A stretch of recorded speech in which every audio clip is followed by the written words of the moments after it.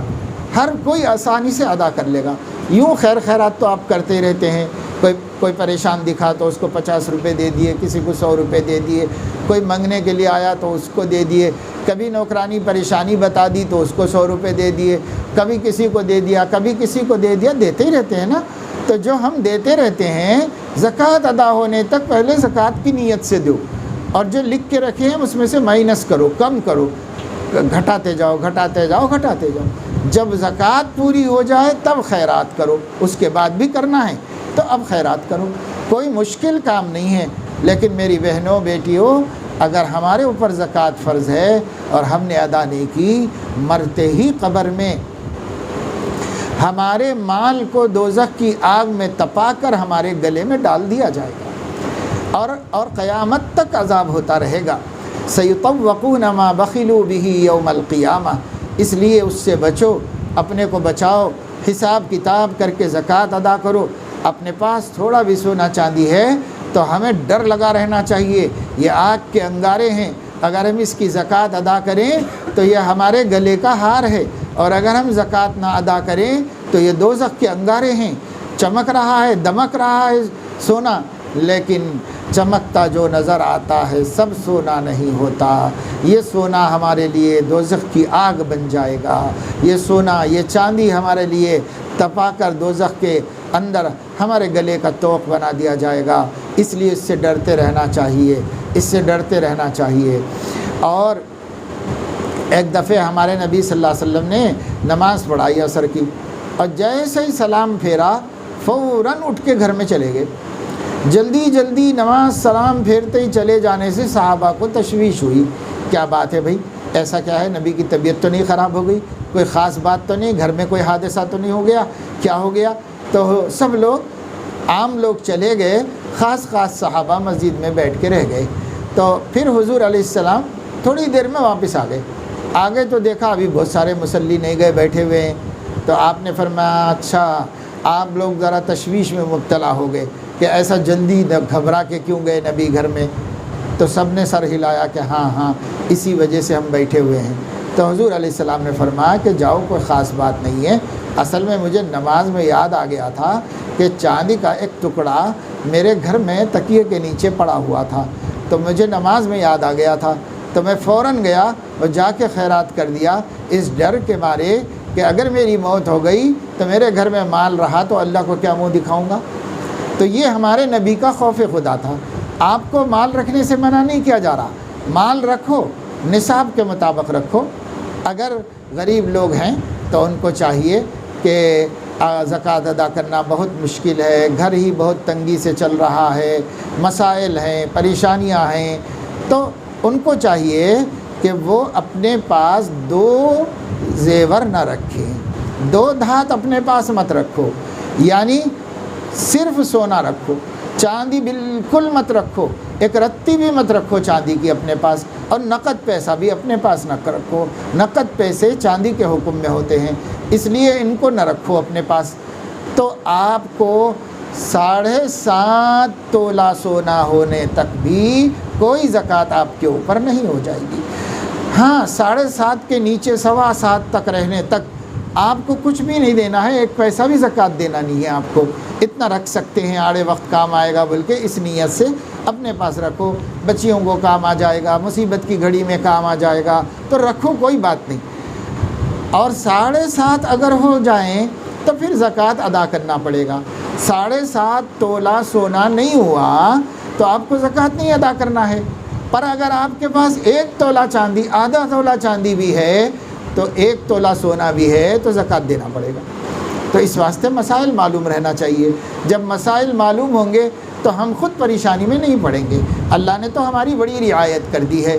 اللہ نے دیکھا کہ میری بندیاں جو ہے سونے سے محبت کرتی ہے، لہذا میری بندیوں کا نے تھوڑا زیور رہنا چاہیے، تھوڑے زیور پر 7 تولے تک تو نہیں پوچھوں گا میں کچھ بھی، اس سے بھی زیادہ رکھے تو پوچھیں گے۔ تو دیکھو اللہ نے ہماری کتنی رعایت فرما دی ہے، تو اس رعایت سے فائدہ اٹھاؤ، کوئی بات نہیں۔ مگر اگر آپ تھوڑا سونا، تھوڑی چاندی ہمارے پاس ہے تو پھر زکوٰۃ بن جائے گی، اس لیے کہ اب چاندی کا نصاب دیکھا جائے گا، سونے کا نصاب نہیں دیکھا جائے گا، اور چاندی کا نصاب تو بہت تھوڑے پیسوں میں بن جاتا ہے۔ اس واسطے یہ بات میں نے آپ کو اس لیے بتا دی کہ بہت سے لوگ غریب ہیں اور وہ بیچارے پریشان، خود ہی پریشان رہتے ہیں، تھوڑا بہت سونا اپنے پاس ہے وہ بھی زکوٰۃ میں دے دیں گے تو کیا رہے گا، مصیبت کی گھڑی کے واسطے، بچیوں کے واسطے، ایسا دل میں خیال آتا ہے۔ اس لیے میں آپ کو شریعت کی سہولت بتا دے رہا ہوں۔ اور جو لوگ مالدار ہیں وہ سونا بھی رکھیں، چاندی بھی رکھیں، زکوٰۃ بھی دیتے رہیں خوب۔ اللہ تعالیٰ آخرت میں تو کام ہی آئے گی نا زکوٰۃ، مرنے کے بعد کام آئے گی، حشر میں کام آئے گی، قبر میں کام آئے گی، ہر جگہ ہمارا خیرات کرنا کام آئے گا۔ اس واسطے مالدار لوگوں کو ایسے ہیلے کی ضرورت نہیں، لیکن جو لوگ ذرا تنگی سے زندگی گزار رہے ہیں وہ ایسا ہیلا کر لیں، اور یہ اللہ کی طرف سے ہمارے لیے رعایت ہے، اس کا فائدہ اٹھا لیں۔ باقی یہ ہے، اسی طریقے سے اگر کسی نے پلاٹ خرید کے رکھا ہے تو اس کے لیے کوئی زکوٰۃ نہیں۔ پلاٹ تجارت کے لیے رکھو تو زکوٰۃ ہے، مکان تجارت کے لیے خریدو تو زکوٰۃ ہے، لیکن ایک اور مکان خرید لیا، چلو بھائی ایک مکان میں رہیں گے، ایک مکان سے کرایہ آئے گا تو ذرا آمدنی میں سہولت ہو جائے گی، تو دونوں مکانوں پہ زکوٰۃ نہیں ہے۔ اسی طریقے سے اگر آپ کوئی چیز کرائے پر چلاتے ہیں اس پر بھی کوئی زکوٰۃ نہیں ہے، آمدنی کا ذریعہ ہے، پیسے جمع ہو جائیں تو زکوٰۃ ہوگی، نہیں جمع ہو تو زکوٰۃ نہیں ہوگی۔ تو مسائل سیکھ لو نا بھائی، اگر ہم مسائل جان لیں گے تو قیامت کی پکڑ سے بچ جائیں گے، اور اگر مسائل نہیں معلوم ہوں گے اور آپ کے ذمے اللہ کے حق رہ جائیں گے، اور مرنے کے بعد فرشتہ پوچھے گا اللہ کے حق کیوں نہیں ادا کیا بھائی، تو آپ بولیں گے میرے کو معلوم نہیں تھا۔ تو معلوم کیوں نہیں تھا؟ تیرے کو کھانا معلوم تھا، پینا معلوم تھا، کپڑے معلوم تھے، ایک سے ایک جا کے سوٹاں لا لینا معلوم تھا، بازاروں میں پھرنا معلوم تھا، موبائل میں کھیلنا معلوم تھا، ٹی وی دیکھنا معلوم تھا، گاڑی چلانا معلوم تھا، سب معلوم تھا، زکوٰۃ دینا کیوں نہیں معلوم تھا تجھے؟ تو ہم کیا جواب دیں گے؟ تو اللہ تعالیٰ ڈبل سزا دیں گے، زکوٰۃ نہیں دینے کی ایک سزا، علم حاصل نہیں کرنے کی ایک سزا، 2 سزائیں ملیں گی۔ اس واسطے بھائی ہر عورت علم دین حاصل کرے، بقدر ضرورت علم دین۔ میں آپ کو گارنٹی کے ساتھ بول سکتا ہوں کہ اگر کوئی اچھا عالم محلے میں مل جائے اور محلے کی عورتیں کسی جگہ جمع ہو کر روزانہ اگر وقت دیں آدھے گھنٹے کا، آدھا گھنٹہ روزانہ دیں تو انشاءاللہ 6 مہینے میں ضرور یہ علم حاصل ہو جائے گا، اور اگر ہفتے میں 1 گھنٹہ دو تو 1 سال میں تمام ضروری علم آپ کو آ جائے گا۔ اب اتنا بھی نہیں کریں گے کہ ہم روزانہ آدھا گھنٹہ دیں یا ہفتے میں 1 گھنٹہ دیں، اگر اتنا بھی نہیں کریں گے اور قیامت میں بولیں گے میرے کو نہیں معلوم تھا، میرے کو نہیں معلوم تھا، تو اللہ تعالیٰ کوڑا لے کے خبر لیں گے، فرشتے ڈنڈا لے کے دماغ درست کریں گے ہمارا۔ اس واسطے ایسی حماقت مت کرو۔ آج بہت وقت ہے ہماری بہنوں کے پاس، ہماری بچیوں کے پاس، دین نہیں سیکھ رہے، سب سیکھ رہے ہیں، ساری دنیا کی الا بلا سیکھ رہے ہیں مگر دین نہیں سیکھ رہے۔ دین سیکھنے کے لیے ٹائم نکالو۔ اللہ کا دین بقدر ضرورت ہر مرد ہر عورت پر فرض عین ہے سیکھنا۔ خالی یہ بیانہ سن لینے سے آپ کا کام بننے والا نہیں ہے۔ آپ بیان بھائی آج کہاں ہیں، کل کہاں ہیں، پرسوں کہاں ہیں، پورے محلے کے بیانوں میں جا رہی، لیکن علم دین نہیں حاصل کر رہے ہیں۔ بیانوں سے علم دین نہیں آتا۔ علم دین مسائل کا جاننا ہے، احکام کا جاننا ہے، نماز کے احکام، روزے کے احکام، زکوٰۃ کے احکام، حج کے احکام، معاشرت کے احکام، ازدواجی زندگی کے احکام، بچوں کی تربیت کیسے کریں اس کے احکام، لوگوں کے ساتھ کیسے رہنا چاہیے اس کے احکام۔ آخر حضور علیہ السلام کی جو بخاری شریف کے اندر 7,000 حدیثیں ہیں، وہ حدیثیں کئی کے واسطے ہیں۔ مسلم شریف کے اندر جو 12,000 حدیثیں ہیں وہ حدیثیں کئی کے واسطے ہیں۔ سب ملا کر 7 لاکھ حدیثیں حضور علیہ السلام کی کیا سکھا کے گئے ہیں حضور علیہ السلام؟ آپ کو 2 بھی نہیں معلوم، 5 بھی نہیں معلوم، پھر کیسی ہماری زندگی میں دین آئے گا؟ ہم کو کیسے پتہ چلے گا کہ ہمارے نبی ہم سے کیا چاہتے ہیں؟ آپ قرآن مجید کے دروس میں نہیں بیٹھتے، آپ علماء سے خواہش نہیں کرتے ہمارے محلے میں قرآن کی تفسیر بیان کریے۔ ہم لوگ اللہ کا کلام سمجھنا چاہتے ہیں، ہم لوگ اللہ کی کتاب جاننا چاہتے ہیں۔ آپ لوگوں کی طرف سے ڈیمانڈ ہونا چاہیے۔ جب آپ لوگ ڈیمانڈ نہیں کرو گے تو اس کا مطلب یہ ہے کہ آپ کو خود اللہ کا دین نہیں چاہیے، آپ کو کوئی پیار نہیں ہے اللہ کے دین سے، آپ کو کوئی شوق نہیں ہے، ساری دنیا کی واقعات جاننے کا شوق ہے، ساری دنیا کی خبریں جاننے کا شوق ہے، ساری دنیا بے چین ہو کر آپ لوگوں کا ہفتہ کیسا گزرا، کیسا الیکشن ہو رہی کی، کون جیت رہے گی، کون جیت رہے گی، یہاں کون جیت رہے گی، وہاں کون جیت رہے گی، کیا ہو رہا ہے کہ کرناٹک میں ہر عورت کو معلوم ہے کہ کیا ہوا کرناٹک میں، کس کو نہیں معلوم ہے؟ ہر بیٹی کو معلوم ہے، ہر ان پڑھ عورت کو بھی معلوم ہے، کچھ بھی نہیں پڑھی ہوں گی، ایک دن بھی اسکول نہیں گئی ہوں گی، اس کو بھی معلوم ہے کہ کرناٹک میں کیا سیاست چل رہی معلوم ہے، لیکن حلال و حرام نہیں معلوم، طہارت و پاکی ناپاکی نہیں معلوم، عقیدے کیا ہونا چاہیے مسلمانوں کے وہ نہیں معلوم، کیسی کیسی خرافات میں مبتلا ہیں، کیسے کیسی حرکتیں کر رہے ہیں جس سے اندیشہ ہے کہ شرک میں مبتلا ہو جائیں، جس سے اندیشہ ہے کہ کفر میں مبتلا ہو جائیں۔ ہمارے نبی نے ڈرا ڈرا کر صحابہ کو بچایا تھا، وہ سارے کام ہم لوگ کر رہے ہیں۔ گھروں میں کتنی بے حیائی آ گئی، مسلم بیٹیاں جوان ہو کر کیسی کیسی حرکتیں کر رہی ہیں، سماج میں نام ڈوب رہا ہے۔ روز سوشل میڈیا میں غیروں کے ساتھ بھاگ جانے کی بچیوں کے فوٹواں، ان کے اسکارف باندھ کے، برقع پہن کے، ایک بے ایمان کے ساتھ ہاتھ پکڑ لے کے جا رہی بے حیا بے شرم مسلمانوں کی بیٹیاں، کتنی خبریں آ رہی ہیں، دل پاش پاش ہو رہا ہے اور دنیا میں رہنے سے مر جانا اچھا دکھ رہا ہے۔ ایسے ایسے واقعات ہمیں روز سننے کو آ رہے ہیں مسلمانوں کے۔ آپ کو دین سیکھنے کا شوق نہیں؟ آپ کو اپنی بیٹیوں کو درس قرآن میں بٹھانے کا شوق نہیں؟ جب اللہ کی باتیں سنیں گے، جب اللہ کے قرآن کی آیتوں کے معنی سمجھیں گے، اللہ سے محبت ہوگی تو کتنے پاک باز بن جائیں گی ہماری بچیاں، کیسی پیارے اخلاق والی بن جائیں گی۔ لیکن آپ کو قرآن سے دلچسپی نہیں، آپ کو حدیث سے دلچسپی نہیں، جاہل ہیں، جاہل ہی رہنا چاہتے ہیں۔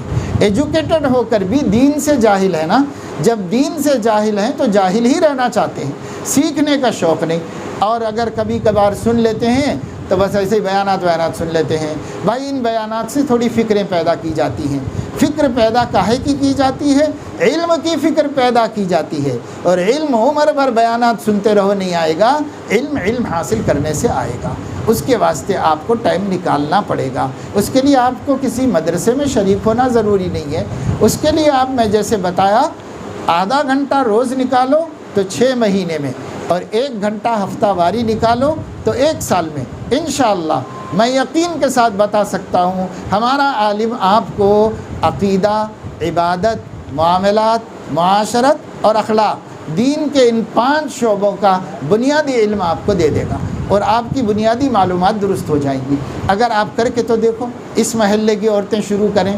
اس محلے میں، اسی گھر میں کئی برس پہلے درس قرآن کا سلسلہ میں ہی مشورہ دے کے حافظ سلیم صاحب سے شروع کروایا تھا، اور یہ بولا تھا کہ بھائی اس کو کوئی ٹائٹل مت دو، شہر سے ایک عالم کو بلا کے لاؤ اور ایک عالم سے درس قرآن کراؤ، تاکہ یہ جماعتوں کے جھگڑے میں، یعنی مسلک، یہ مسلک، وہ مسلک ہر جگہ ہے نا، گلبرگہ میں بھی ہے، تو ارے وہ کون ہے، انہوں کون ہے، انہوں کو سی جماعت کے، انہوں کو سی جماعت کے، ایسا بول کے تفریق کریں گی مسلمان عورتیں، جیسا مرد کر رہے ہیں ایسے عورتیں بھی کریں گی۔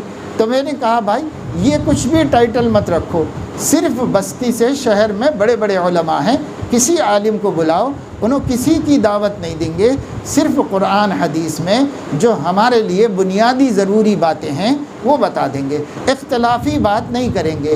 آپ کسی بھی جماعت کے ہوں گے اس میں رہو، لیکن یہ جو ضروری باتیں ہیں سیکھنے کی، ہمارا عقیدہ کیا ہونا چاہیے، ہماری نماز کیسی ہونی چاہیے، ہماری عبادتیں کیسی ہونی چاہیے، جو غیر اختلافی باتیں ہیں وہ غیر اختلافی باتوں پر درس قرآن ہو، کم سے کم ہمارے اخلاق اچھے ہوں، کم سے کم ہماری بچیوں کو اللہ کا خوف مل جائے، ان کے اندر حیا و پاک دامنی آ جائے۔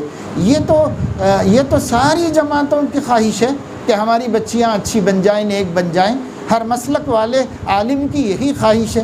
تو ہم نے کہا بھائی ایسا کچھ کام شروع کرو، تو شروع ہوا تھا، لیکن وہ چند دن چل کے پھر ختم ہو گیا، بند ہو گیا۔ اب اس کے بعد مولانا ابرار الحق صاحب کہہ رہے ہیں کہ پھر سے اب آہستہ آہستہ شروع کیا گیا ہے۔ تو جو اجتماع یہاں ہو رہا ہے اس میں آؤ میری بہنوں، میری بیٹیوں، اللہ کے نام پر ہم آپ سے اپیل کرتے ہیں کہ دین سے قریب ہو جاؤ، اسی میں ہمارا دنیا کی بھی بھلائی ہے، آخرت کی بھی بھلائی ہے۔ ورنہ جو لوگ اب اللہ کی طرف سے ہم پر مسلط کیے گئے ہیں، جو مرکز میں بیٹھے ہوئے ہیں، یہ لوگ ملک میں اسلام دیکھنا نہیں چاہتے، ملک میں مسلمانوں کی پہچان باقی رکھنا نہیں چاہتے۔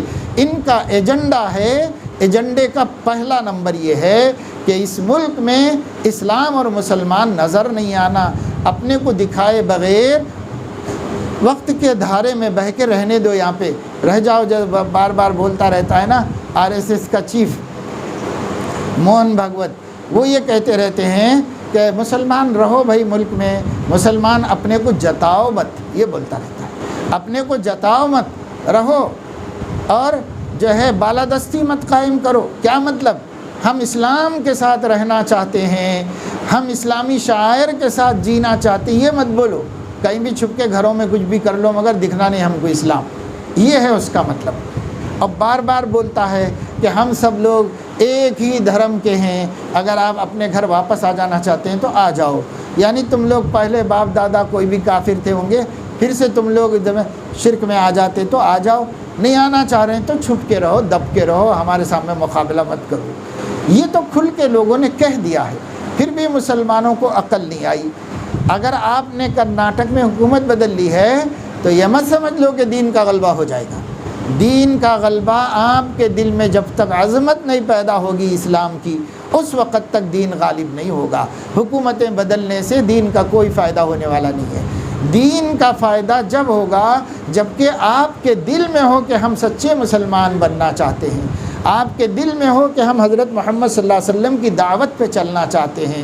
جب آپ کے دل میں یہ ہوگا، اللہ کے پیارے بن جاؤں، نبی کے پیارے بن جائیں، اللہ کے پیارے بن جائیں، نبی کے پیارے بن جائیں، اللہ کے نیک بندوں اولیاء اللہ کے پیارے بن جائیں، جب تک آپ کے دل میں یہ خواہش نہیں پیدا ہوگی، نہ اللہ دنیا میں عزت دے گا، نہ آخرت میں عزت دے گا۔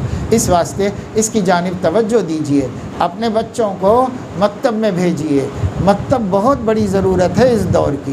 اب حکومت نے یہ طے کر لیا ہے کہ اسکولوں کے اندر، ابھی جو حکومت گئی ہے نا آپ کی، وہ چیف منسٹر تو باقاعدہ بول چکا تھا کہ کرناٹک کے اندر نیو ایجوکیشن پالیسی کو ہم سب سے پہلے ویلکم کرتے ہیں، اور کرناٹک کے اسکولوں میں ہم شروع کر دیں گے، کرناٹک میں مدرسے بند کر دیں گے، کرناٹک کے اندر ہم جو ہے اسکول میں بھی ایک ایکسٹرا پیریڈ کے ذریعے سے جو تھوڑا بہت کہیں کہیں قرآن دینیات نماز بول کے پڑھاتے ہیں وہ بھی نہیں ہونا اسکول کے اندر، جب ہر چیز پہ پابندی لگانے پر تلے ہوئے تھے۔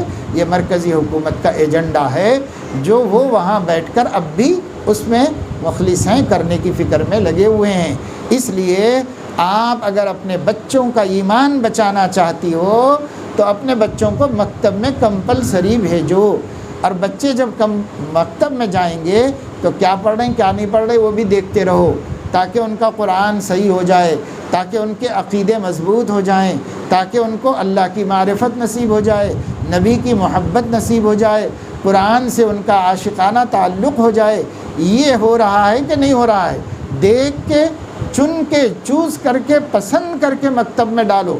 جیسا اسکولاں 50 دیکھ کے جا کے ایک اسکول میں اپنی بیٹی کو شریک کر کے آتے، ایسے ہی محلے کے مکاتب میں جا کے دیکھو کہاں مکتب میں اچھی محنت ہو رہی ہے، وہاں لے جا کے اپنے بچوں کو شریک کرو۔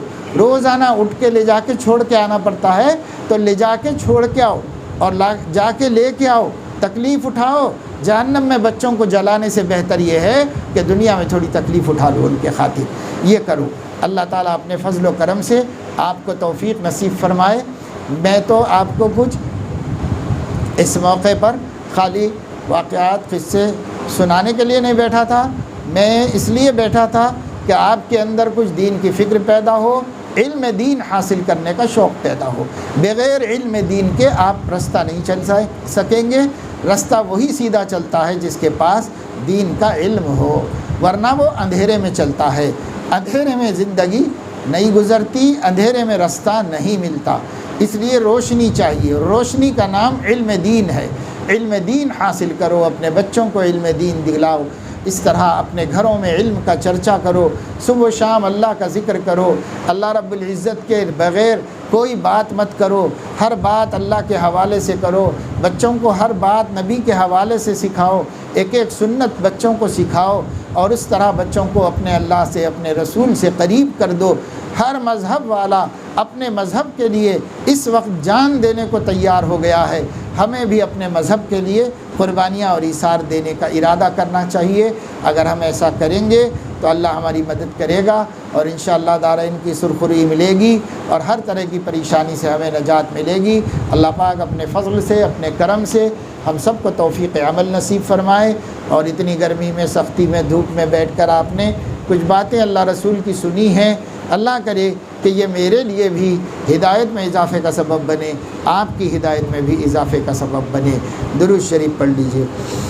اللہم صلی وسلم علی سیدنا و نبینا و حبیبنا و شفیعنا و مولانا محمد وعلی آلہ و اصحابہ و ازواجہ و اتباعہ افضل صلواتک و عدد معلوماتک برحمتک یا ارحم الراحمین۔ اللہم الہمنا رشدنا و اعذنا من شرور انفسنا۔ اللہم انت السلام و منک السلام و الیک یعود السلام۔ نسألک یا ذا الجلال والاکرام ان تستجیب لنا دعوتنا وان تعطینا رغبتنا وان تغنینا عمن اغنیتہ منا یا ولی الاسلام واہلہ ثبتنا بہ حتی نلقاک۔ اے اللہ اپنے کرم سے ہمارے گناہوں کو معاف فرما، ہماری خطاؤں لغزشوں کو درگزر فرما۔ اے اللہ اچھی خاصی عمریں گزرنے تک ہم نے آپ کا دین، آپ کے نبی کی دعوت جاننے کی کوشش نہیں کی۔ اے اللہ اپنے فضل و کرم سے ہمیں ٹائم نکالنے اور علم دین حاصل کرنے کی توفیق عطا فرما۔ اپنی اپنی عمروں اور اپنی اپنی مصروفیتوں کے حساب سے اس کا پلان کرنے کی ہمیں توفیق نصیب فرما، اور سارے مسلمانوں کو ضروری دین کا علم حاصل کر لینے، صحیح عقیدہ، صحیح عبادت، صحیح عمل، صحیح اخلاق، صحیح معاملات، صحیح معاشرت کرنے کی توفیق نصیب فرما۔ اے اللہ گھروں میں اخلاق کے ساتھ رہنا ہم سب کے لیے نصیب فرما۔ اے اللہ آپس میں پیار و محبت و مودت نصیب فرما۔ باہمی نا اتفاقیوں کو اپنے کرم سے ختم فرما۔ نا اتفاقیوں کو ختم کرنے کے لیے جن اخلاق کی ضرورت ہے، مردوں کو بھی نصیب فرما، عورتوں کو بھی نصیب فرما۔ اے اللہ اپنے فضل و کرم سے ہمیں اپنے گھروں کے اندر استقامت کے ساتھ دین پر جمے رہنے کی توفیق عطا فرما، نمازوں کی پابندی کی توفیق عطا فرما، حیا و حجاب کا اہتمام کرنے کی توفیق عطا فرما۔ اے مولا کریم ہر خطرے سے، ہر فتنے سے، ہر گمراہی سے ہماری حفاظت فرما۔ اے مولا اپنے اپنے گھروں میں دین کا ماحول بنا لینے اور ہر گھر کو مدرسہ بنانے کی توفیق نصیب فرما۔ اے مولا اپنے بچوں کو مکاتب اہتمام سے بھیج کر اسکول پڑھانے کے ساتھ ساتھ بچوں کا دین درست کرانے کی توفیق نصیب فرما۔ اے مولا ہماری اور ہر مومن کی جملہ حاجات و ضروریات کو پورا فرما۔ حاضرین کے جملہ مقاصد حسنہ کی تکمیل فرما۔ تمام آئی ہوئی ہماری بہنوں بیٹیوں کی جملہ پریشانیوں کو دور فرما، جملہ حاجتوں کو اپنے کرم سے پورا فرما، اور اپنے کرم سے اللہ باعزت روزی نصیب فرما، سہولت والی روزی نصیب فرما۔ اے مولا اولاد کی نافرمانی سے حفاظت فرما اور ان کو فرما بردار بنا۔ اے اللہ زوجین کو آپس میں نا اتفاقی اور لڑائی جھگڑوں سے بچنے کی توفیق عطا فرما۔ اے مولا کریم کرم کا، رحم کا، عافیت کا، عفو کا، نصرت کا معاملہ فرما۔ ہماری دعاؤں کو اپنے کرم سے قبول فرما۔ وصلی اللہ تعالی علی خیر خلقہ سیدنا و حبیبنا محمد وعلی آلہ واہل بیتہ وصحبہ اجمعین۔ سبحان ربک رب العزۃ عما یصفون، سلام علی المرسلین والحمد للہ رب العالمین۔